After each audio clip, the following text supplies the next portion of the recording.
बिस्मिल्लाहिर्रहमानिर्रहीम। इक़रा बिस्मि रब्बिकल्लज़ी खलक़।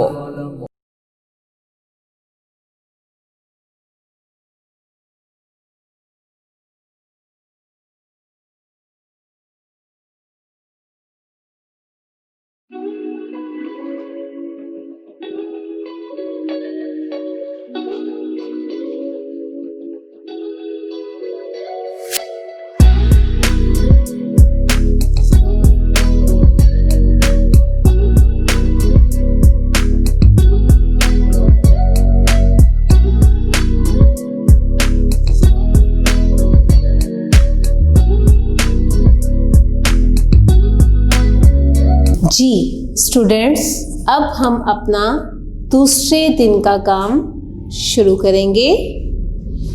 दूसरे दिन का काम है अल्फाज मायने। क्या है? अल्फाज मायने। आप अपनी किताब का सफ़ा नंबर 149 खोलें। कौन सा सफ़ा खोलना है? सफ़ा नंबर 149। जी स्टूडेंट्स, खोल लिया।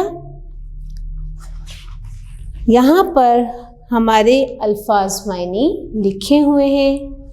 पेंसिल अपने हाथ में रखें और आप नंबरिंग करते जाएं कि कितने अल्फाज मायने हैं। ठीक है जी। पहला है एहतराज। एहतराज के मायने हैं परहेज। एहतराज के क्या मायने हैं? परहेज। नेक्स्ट है अज़ियत। अज़ियत के मायने हैं तकलीफ।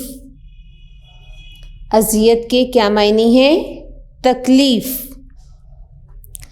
अफरा तफरी। अफरा तफरी के मायने हैं घबराहट या परेशानी। घबराहट या परेशानी। नेक्स्ट इफ़ाए अहद। इफ़ाए अहद का मतलब है वादा पूरा करना। इफ़ाए अहद का क्या मतलब है? वादा पूरा करना। नेक्स्ट है आदाब। आदाब के मायने हैं तौर तरीके। जो ये लिखा हुआ है अदब की जमा, ये आप नहीं लिखेंगे, आपने उसके मायने लिखने हैं, जो कि क्या हैं? तौर तरीके। नेक्स्ट है आदाबे मुआशरत। आदाबे मुआशरत के मायने हैं मुआशरे में रहने सहने के तौर तरीके। क्या मायने हैं? मुआशरे में रहने सहने के तौर तरीके। नेक्स्ट है आमेजिश। आमेजिश के मायने हैं मिलावट। आमेजिश के क्या मायने हैं? मिलावट। नेक्स्ट वर्ड है बर्ताव। नेक्स्ट वर्ड क्या है? बर्ताव। बर्ताव के मायने हैं सलूक। बर्ताव के क्या मायने हैं? सलूक। नेक्स्ट है बिला तहकीक। क्या है? बिला तहकीक। इसके क्या मायने हैं? बगैर जांचे परखे। बिला तहकीक के क्या मायने हैं? बगैर जांचे परखे। स्टूडेंट्स, अब आप अपनी किताब का सफ़ा नंबर 150 खोलेंगे। हमारे बाकी अल्फाज मायने सफ़ा नंबर 150 पर हैं। ठीक है। नेक्स्ट वर्ड है पासदारी। क्या वर्ड है? पासदारी। पासदारी का मायने है लिहाज। क्या मायने है? लिहाज। नेक्स्ट वर्ड है तहकीर। क्या वर्ड है? तहकीर यानी हकीर जानना या जलील करना, यानी किसी की तहकीरो तौहीन करना, यानी किसी को हकीर जानना, कमतर जानना या जलील करना। नेक्स्ट है तज़हीक। तज़हीक के मायने हैं हंसी उड़ाना। तज़हीक के क्या मायने हैं? हंसी उड़ाना। नेक्स्ट है तमस्खर। क्या वर्ड है? तमस्खर। तमस्खर के मायने हैं मजाक। तमस्खर के क्या मायने हैं? मजाक। नेक्स्ट वर्ड है तौहीन। तौहीन के मायने हैं बेइज्जती। बेइज्जती। नेक्स्ट वर्ड है हज़र। हज़र के क्या मायने हैं? क़याम। और ये किसका उल्ट है? सफ़र का। सफ़र का उल्ट है हज़र, जिसके मायने हैं क़याम। नेक्स्ट वर्ड है हक तलफ़ी। हक तलफ़ी के मायने हैं हक मारना। हक तलफ़ी के क्या मायने हैं? हक मारना। नेक्स्ट वर्ड है दरोह गोई। क्या वर्ड है? दरोह गोई, जिसके मायने हैं झूठ बोलना। क्या मायने हैं? झूठ बोलना। नेक्स्ट वर्ड है दिल आज़ारी।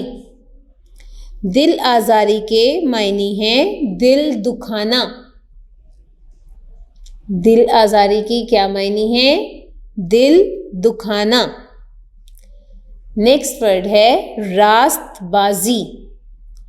रास्तबाजी के मायने हैं सच्चाई।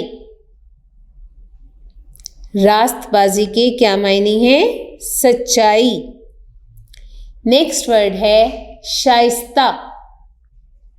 नेक्स्ट वर्ड क्या है? शाइस्ता। शाइस्ता के मायने हैं मुहज़्ज़ब, खुश अखलाक और सलीकामंद। मुहज़्ज़ब के क्या क्या मायने हैं? शाइस्ता के क्या क्या मायने हैं? मुहज़्ज़ब, खुश अखलाक, सलीकामंद। नेक्स्ट वर्ड है शेवा। शेवा के मायने हैं तरीका। शेवा के क्या मायने हैं? तरीका। नेक्स्ट वर्ड है सदके दिल से। सदके दिल से मुराद है सच्चे दिल से। क्या मतलब है इसका? सच्चे दिल से। नेक्स्ट है इजज़। इजज़ के मायने हैं आजिज़ी या इनकसारी। इजज़ के क्या मायने हैं? आजिज़ी या इनकसारी। नेक्स्ट वर्ड है मतानत। मतानत के मायने हैं संजीदगी। मतानत के क्या मायने हैं? संजीदगी। नेक्स्ट वर्ड है मुहज़्ज़िब। मुहज़्ज़िब के मायने हैं खुश अखलाक, तहज़ीब याफ्ता। मुहज़्ज़िब के क्या मायने हैं? खुश अखलाक, तहज़ीब याफ्ता। नेक्स्ट वर्ड है नादिम। क्या वर्ड है? नादिम। नादिम के मायने हैं शर्मिंदा। नादिम के क्या मायने हैं? शर्मिंदा। नेक्स्ट वर्ड है वक़्कार। वक़्कार के मायने हैं इज़्ज़त। वक़्कार के क्या मायने हैं? इज़्ज़त। जी स्टूडेंट्स, ये आपके 27 यानी 27 अल्फाज मायने हैं जो आपने इस किताब में से याद करने हैं। अब हमारा नेक्स्ट क्वेश्चन है मुख्तसर सवालातो जवाबात। नेक्स्ट क्या है? मुख्तसर सवालातो जवाबात। आप लोग अपनी किताब का सफ़ा नंबर 77 खोलेंगे, पेज नंबर 77। जी, खोल लिया। अब आप इस पर देख सकते हैं आपके मश्की सवालात हैं, जिनमें से पहला सवाल है मुआशरती आदाब से क्या मुराद है? क्या है? मुआशरती आदाब से क्या मुराद है? कि मुआशरती आदाब किसे कहते हैं? तो आप इसका जवाब तवज्जो से सुने। क्या है इसका जवाब? आपने अपनी रीडिंग में पढ़ा था और आपको समझ भी आ गई होगी कि मुआशरती आदाब से क्या मुराद है। तो क्या मुराद है मुआशरती आदाब से? आप क्या लिखेंगे? आदाब अदब की जमा है, उसके मायने हैं तौर तरीके। आदाब मुआशरत से मुराद है मुआशरे में रहने सहने के तौर तरीके। ठीक है, ये इस सवाल का जवाब है। अगला सवाल देखेंगे आप। मुआशरती आदाब का ख्याल ना रखने से क्या नुकसान होता है? कि अगर हम मुआशरती आदाब का ख्याल नहीं रखते तो उससे हमें क्या नुकसान होता है? तो क्या जवाब लिखेंगे आप इसका? जो लोग मुआशरती आदाब का ख्याल नहीं रखते वो अच्छे शहरी नहीं बन सकते। मुआशरती आदाब का ख्याल ना रखने से मुआशरे में इंतशार और अफरा तफरी फैलती है, इसलिए मुआशरती आदाब का ख्याल रखना बहुत ज़रूरी है। समझ आ गया? जी, नेक्स्ट क्वेश्चन आप देखेंगे। सवाल नंबर 3 है, गुफ्तगू करते वक्त किन बातों का ख्याल रखना ज़रूरी है? क्या सवाल है हमारा? गुफ्तगू करते वक्त किन बातों का ख्याल रखना ज़रूरी है? तो क्या जवाब आप लिखेंगे इसका? इसका जवाब थोड़ा सा लंबा है और आपकी किताब में भी मौजूद है।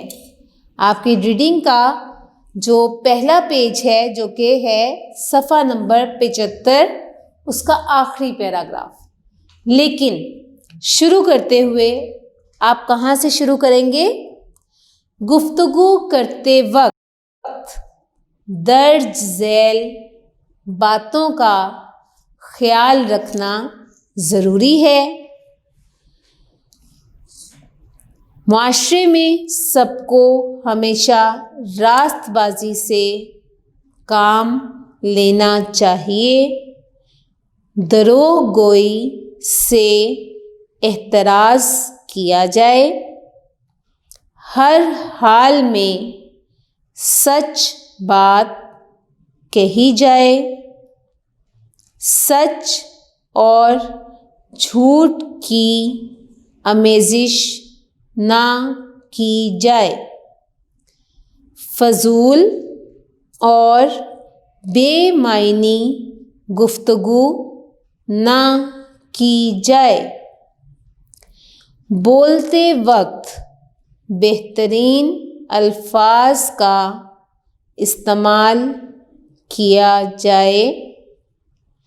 नरमी से बात की जाए।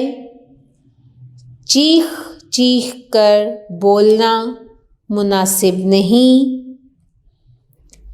गालम गलोच मुहज़्ज़ब लोगों का शेवा नहीं।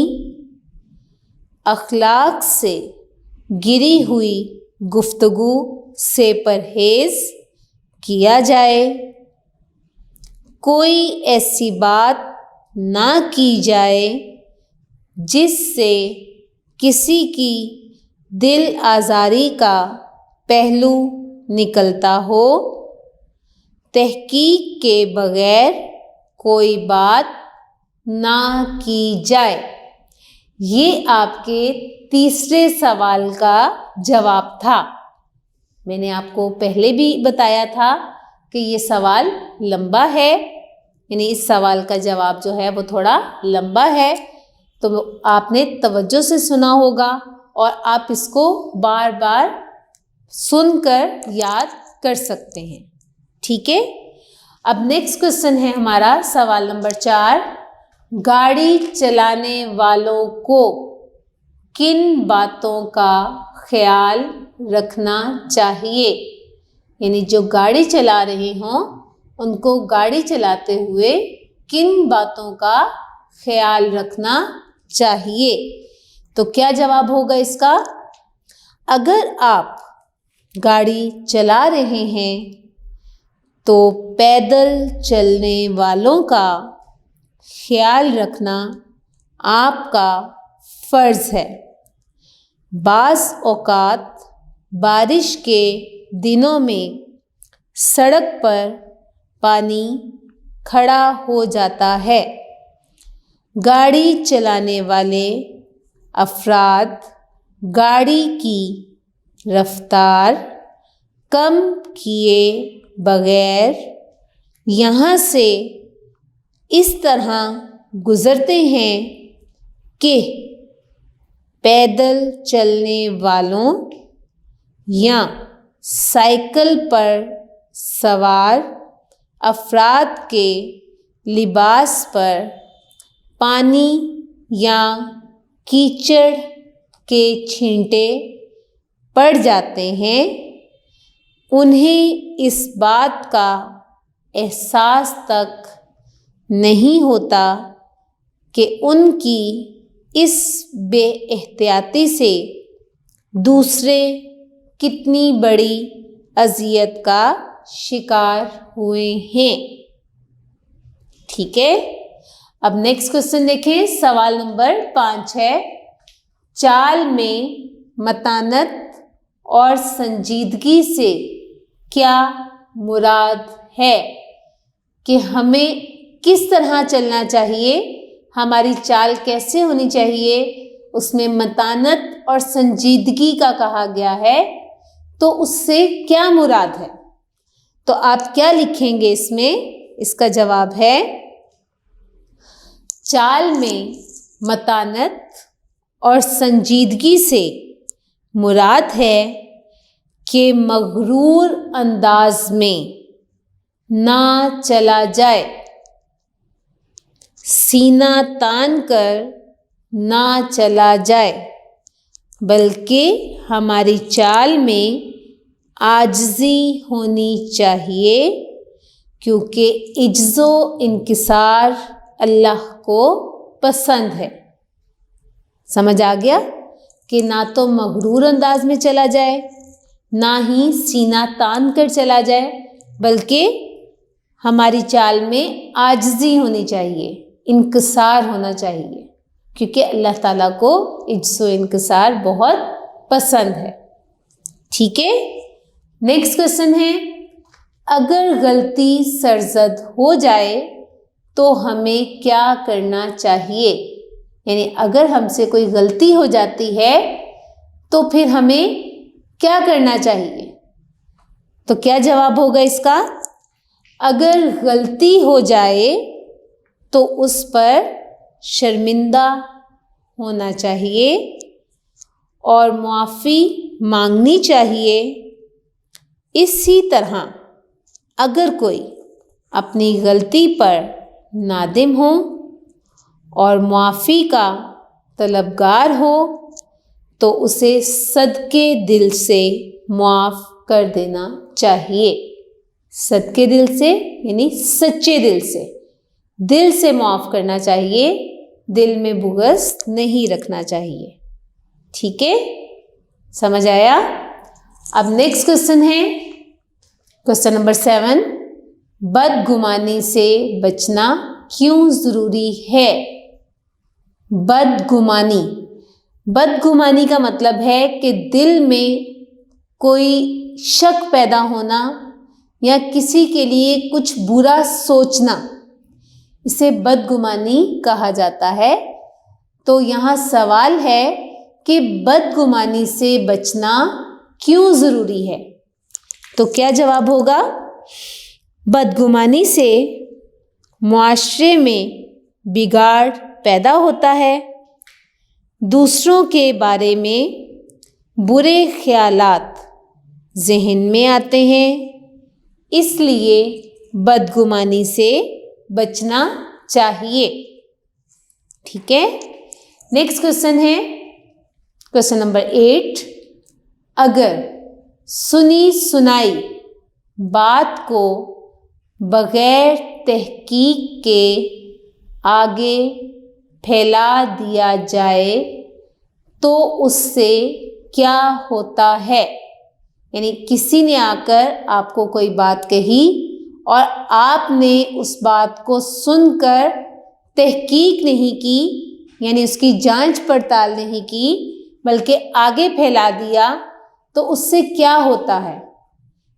क्या उससे फ़ायदा होता है या उससे नुकसान होता है? तो क्या होता है? क्या जवाब लिखेंगे आप इसका जवाब है, हर सुनी सुनाई बात को बिला तहकीक आगे फैलाना बिगाड़ का बायस बन सकता है। बिगाड़ यानी लड़ाई झगड़े का बायस बन सकता है, इसलिए ज़रूरी है कि बात को बगैर जांचे परखे आगे ना फैलाया जाए, कि जब तक हमें बात की तह तक हम नहीं पहुंच जाते या हमें हकीकत मालूम नहीं हो जाती, तब तक सुनी सुनाई बात को आगे नहीं फैलाना चाहिए। ठीक है, नेक्स्ट क्वेश्चन है, हमसायों के साथ कैसा सलूक करना चाहिए? कि जो हमारे हमसाए हैं हमारे पड़ोसी हैं, उनके साथ कैसा सलूक करना चाहिए? तो क्या जवाब लिखेंगे? हमसायों के साथ ख़ास तौर पर उम्दा सलूक किया जाए, उनके आराम व सुकून का ख्याल रखना बेहद ज़रूरी है।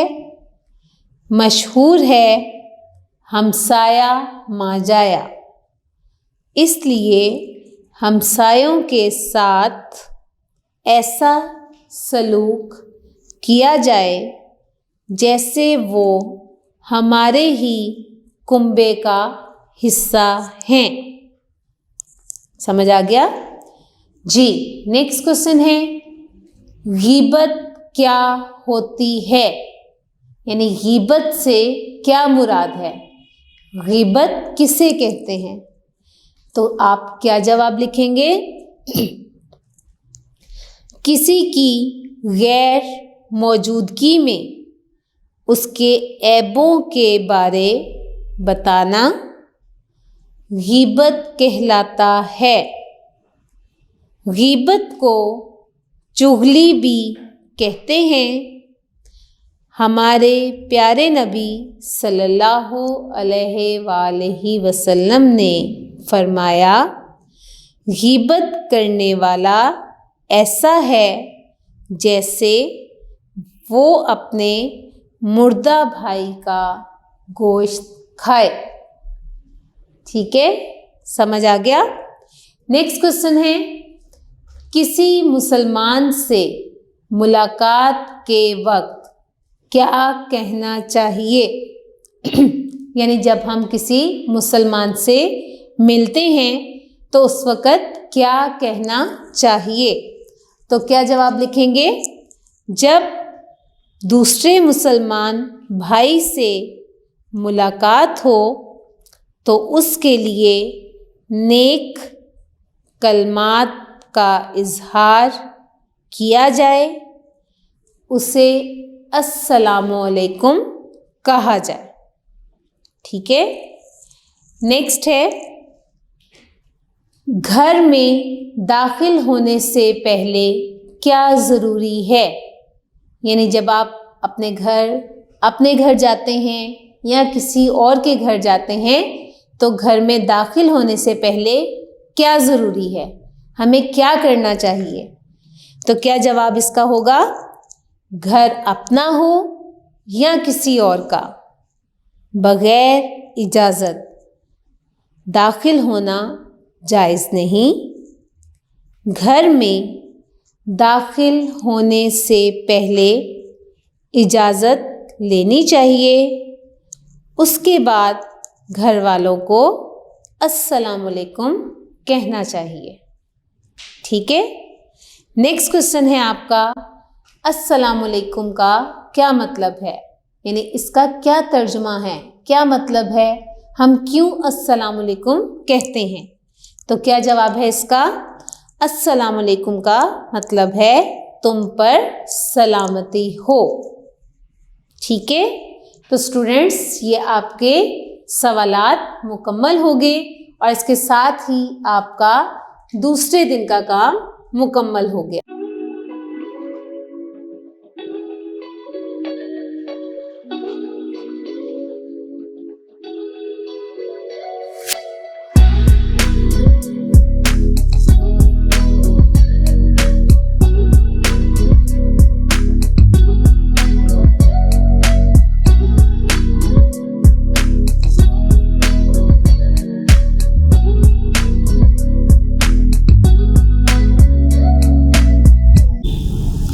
स्टूडेंट्स, अब हम अपना तीसरे दिन का काम शुरू करेंगे।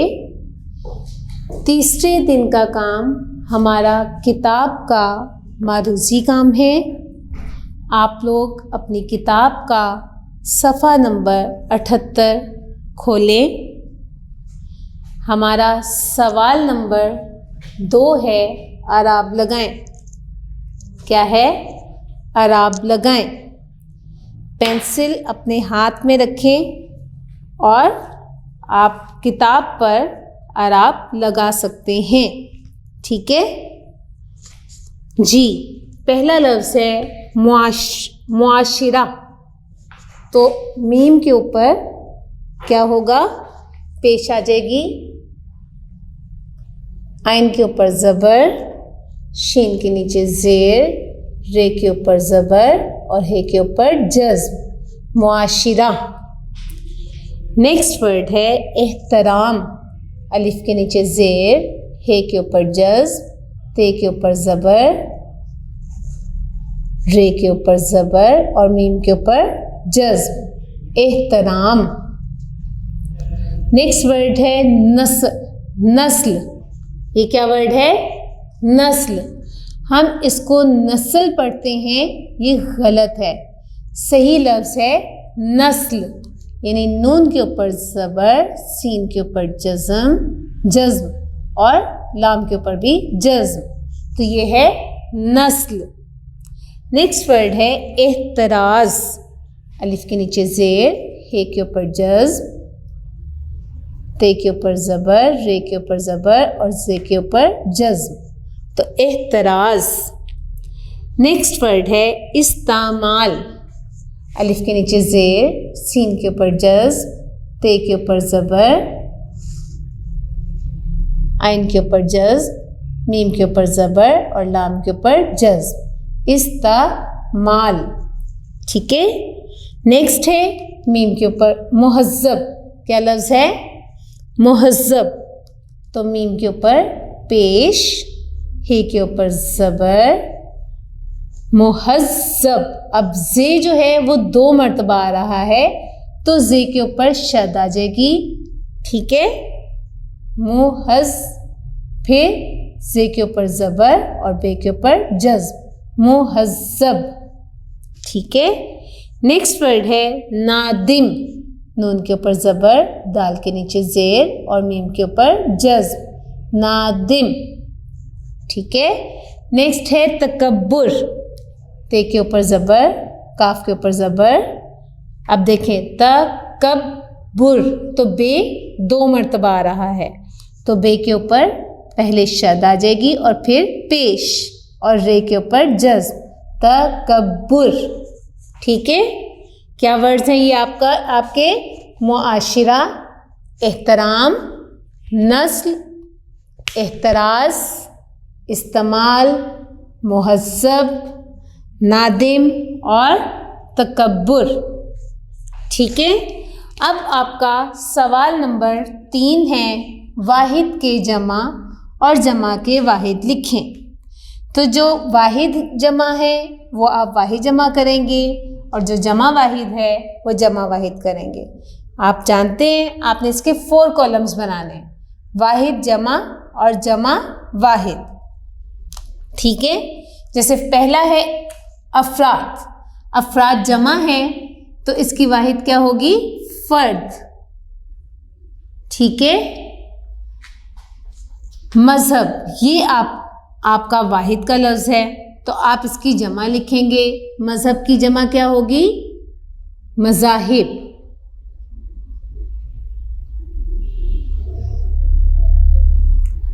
ठीक है। नेक्स्ट आपका वर्ड है अल्फाज, ये जमा है तो अल्फाज के वाहिद क्या होंगे? अल्फाज का वाहिद क्या होगा? लफ्ज़। और नेक्स्ट आपका है असातिज़ा, ये भी जमा है तो इसका वाहिद क्या होगा? उस्ताद। असातिज़ा का वाहिद क्या होगा?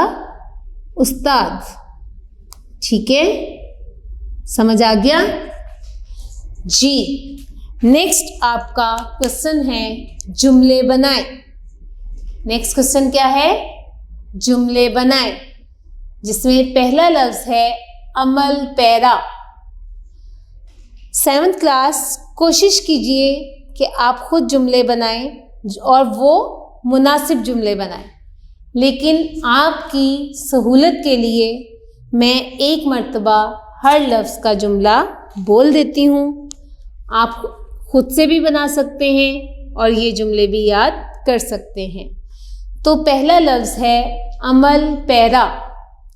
अमल पैरा का जुमला बनाएंगे, हमें आदाब-ए मुआशरत पर अमल पैरा होना चाहिए। ठीक है। नेक्स्ट है नज़रअंदाज। नज़रअंदाज का जुमला बनाएंगे, हमें दूसरों की गलत बातों को नज़रअंदाज नहीं करना चाहिए। नेक्स्ट है रास्तबाजी। रास्तबाजी का जुमला आप बनाएंगे, मुआशरे में सबको हमेशा रास्तबाजी से काम लेना चाहिए। ठीक है। नेक्स्ट है अज़ियत। अज़ियत का जुमला आप बनाएंगे, ज़रा सी बेएहतियाती से दूसरे लोग अज़ियत का शिकार हो जाते हैं। क्या बनाएंगे? ज़रा सी बेएहतियाती से दूसरे लोग अज़ियत का शिकार हो जाते हैं। नेक्स्ट वर्ड है दरोगोई। दरोगोई का आप जुमला बनाएंगे, दरोगोई से एहतराज़ करना चाहिए। क्या बनाएंगे? दरोगोई से एहतराज़ करना चाहिए। नेक्स्ट वर्ड है तमस्खर। तमस्खर का जुमला आप बनाएंगे, हमें दूसरों का तमस्खर नहीं उड़ाना चाहिए। हमें दूसरों का तमस्खर नहीं उड़ाना चाहिए। ठीक है। नेक्स्ट, ये आपके जुमले मुकम्मल हो गए। अब नेक्स्ट हमारा सवाल है मुतज़ाद लिखें।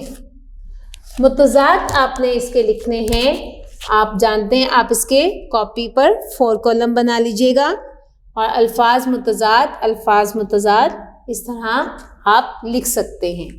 ठीक है। तो मनफी का मुतजाद क्या होगा? मनफी का मुतजाद है मुस्बत। मनफी का मुतजाद क्या है? मुस्बत। बदगुमानी, खुशगुमानी। बदगुमानी बुरा ख्याल करना और खुशगुमानी अच्छा ख्याल करना। ठीक है। खुशगवार, खुशगवार का मुतजाद आप बनाएंगे ना खुशगवार। खुशगवार का मुतजाद क्या बनेगा? ना खुशगवार। ठीक है। नेक्स्ट है अमन। अमन का मुतजाद होगा जंग। अमन का मुतजाद क्या होगा? जंग। गोरा, काला। गोरा का मुतजाद क्या है? काला। अमीर का मुतजाद है गरीब। अमीर का मुतजाद क्या है? गरीब। और मुहज़्ज़ब का क्या होगा? गैर मुहज़्ज़ब या वहशी। गैर मुहज़्ज़ब या वहशी भी आप इसका मुतजाद बना सकते हैं। तो ये आपके मुतजाद मुकम्मल हो गए। अब नेक्स्ट आपका क्वेश्चन है। अब स्टूडेंट्स बुक पर जो सवाल लिखा है आप उसके मुताबिक सवाल पढ़ेंगे। ठीक है। जिसमें यहाँ पर सवाल लिखा गया है कॉलम मुकम्मल करें। कॉलम मुकम्मल करें। आपका सवाल क्या है कि एक मिसाल दी गई है आपकी किताब में, उसके मुताबिक आपने कॉलम दाल में मुकम्मल तरकीब लिखनी है। अब ये हमने पिछले सबक में भी काम किया था। अपने गुज़िश्ता आपका जो सबक गुज़रा है, सबक नंबर 13, उसमें भी किया था। अब ये दोबारा आ गया है। तो क्या है कि कॉलम अलिफ में कुछ अल्फाज दिए गए हैं जो कि हैं अमन, अदब, अदल, शान और तहकीर। उसके बाद कॉलम बे में आप देख सकते हैं कि हर जगह पर वाव लिखा गया है। कॉलम बे में वाव लिखा गया है। और कॉलम जीम में है एहतराम, तौहीन, शौकत, सुकून और इंसाफ। अब आपने दुरुस्त अल्फाज को आपस में मिलाना है और उनके दरमियान वाव लिखना है, जिसके बारे आपको पहले भी बताया गया है कि वाव का मतलब और है। और वाव किस वक़्त लिखा जाता है? जब हमने दो लफ्ज़ों को आपस में मिलाना होता है। ठीक है। जैसे पहला है अम्न, तो अम्न के साथ दुरुस्त लफ्ज़ है सुकून, तो हमने वाव का इस्तेमाल करके बना दिया अमनो सुकून। नेक्स्ट है अदबो एहतराम। ठीक है। अदलो इंसाफ। नेक्स्ट वर्ड क्या है? अदलो इंसाफ। नेक्स्ट वर्ड है शानो शौकत। शानो शौकत। और लास्ट है तहकीरो तौहीन। तहकीरो तौहीन। अब ये सब लफ्ज़ आप लोगों ने अपनी किताब की पढ़ाई जब की थी, रीडिंग की थी, तो उसमें पढ़े थे। ठीक है। अब नेक्स्ट क्वेश्चन है आपका, जो कि सफ़ा नंबर 69 पर सफ़ा नंबर 79 पर 79 पेज नंबर पर लिखा हुआ है। नीचे चंद बातें लिखी गई हैं, उनमें से कुछ पर अमल करना चाहिए जबकि कुछ से बचना चाहिए। आप हर बात के सामने मुनासिब खाने में निशान लगाएं। यानी आप देखें 3 कॉलम बने हुए हैं आपके। एक है बात, दूसरा है अमल करें और तीसरा क्या है? बचें। अब हमें जिस बात पर अमल करना चाहिए हम उस बात के आगे अमल करें के खाने में टिक कर देंगे, और जिस बात से बचना चाहिए तो वो बचे का जो कॉलम है उस खाने में हम टिक कर देंगे। अभी कैसे आपने इसको सॉल्व करना है कि पहला है सीधी और साफ बात, इससे बचना चाहिए या इस पर अमल करना चाहिए? जी, अमल करना चाहिए। तो आप क्या करेंगे कि नंबर 1 पे जो है वो अमल करें के खाने पर में आप इस तरह से टिक कर देंगे। ठीक है। नेक्स्ट है फजूल और बेमायनी बातचीत। तो फजूल और बेमायनी यानी जिसका कोई मायने ना हो, ऐसी बातचीत पर अमल करना चाहिए या बचना चाहिए? जी, बचना चाहिए। तो आप दूसरे कॉलम में जहाँ पर बचे लिखा है आप उसमें इस तरह से टिक कर देंगे। नेक्स्ट है गलती पर नदामत। नदामत होनी चाहिए ना, तो अमल करें कि अगर हमसे गलती हो गई है तो शर्मिंदगी का इजहार होना चाहिए, तो ये अमल करे पे आएगा। तो नंबर 3 जो है वो हमारा अमल करे के कॉलम में टिक कर देंगे। ठीक है। नेक्स्ट है इज्जो इंकिसार। इज्जो इंकिसार पर अमल करना चाहिए, तो इसलिए इसको भी हम यहाँ पर टिक कर देंगे। नेक्स्ट है गरूरो तकब्बुर। क्या है? गरूरो तकब्बुर, तो इससे हमें बचना चाहिए, तो बचे के कॉलम में आपने टिक कर देना है। ठीक है। नेक्स्ट है बदगुमानी। बदगुमानी से भी बचना चाहिए, तो इसलिए इसे भी हम यहाँ पर टिक कर देंगे बचे में। नेक्स्ट है गीबत। गीबत से भी बचना चाहिए, तो हम बचे के कॉलम में ही इस पे टिक कर देंगे। नेक्स्ट है अहद की पासदारी।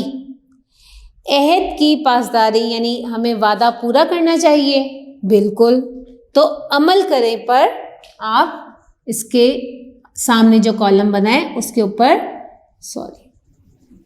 ये है नंबर 8 है ये आपका, तो इस पर आप टिक कर देंगे। ठीक है, ये आपका कॉलम मुकम्मल हो गया। अब आप देखें कि इस कॉलम के नीचे एक सवाल लिखा हुआ है। इस सबक में एक लफ्ज़ इस्तेमाल हुआ है ख़तरनाक। आप इस तरह के मज़ीद 4 लफ्ज़ बनाएं, जैसे खौफनाक, यानी वो लफ्ज़ बनाने हैं जिनके आखिर में नाक आता हो। ठीक है, ये आपके क्या हैं? लाके हैं, जो कि हम अपने उर्दू ग्रामर में पढ़ेंगे। तो क्या लफ्ज़ बनाएंगे आप इससे? नए क्या लफ्ज़ बनेंगे हमारे? कि एक तो उन्होंने बना दिया ख़तरनाक, एक उन्होंने बना दिया खौफनाक, तो हमने मज़ीद 4 लफ्ज़ बनाने हैं। तो वो 4 लफ्ज़ कैसे बनेंगे? क्या है बनेगा? पहला दर्दनाक। पहला क्या बनेगा? दर्दनाक। दूसरा बनेगा हैबतनाक। हैबतनाक। नेक्स्ट बनेगा गज़बनाक।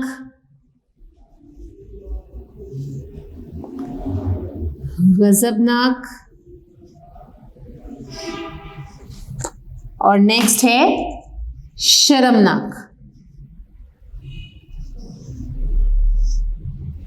शर्मनाक। ठीक है, तो ये हमारे मज़ीद 4 लफ्ज़ बन गए हैं। तो स्टूडेंट्स, ये आपका तीसरे दिन का काम मुकम्मल हो गया है, और इसके साथ ही आपका सबक नंबर 14 आदाब-ए मुआशरत मुकम्मल हो गया। मैं उम्मीद करती हूँ कि अब ये सबक आपको समझने में आसानी होगी। अगर कोई बात आपको समझ नहीं आती तो आप वीडियो को रिवाइंड करें, बार बार सुने और उसको याद करें। अपना बहुत ख्याल रखिएगा। अल्लाह हाफ़िज़।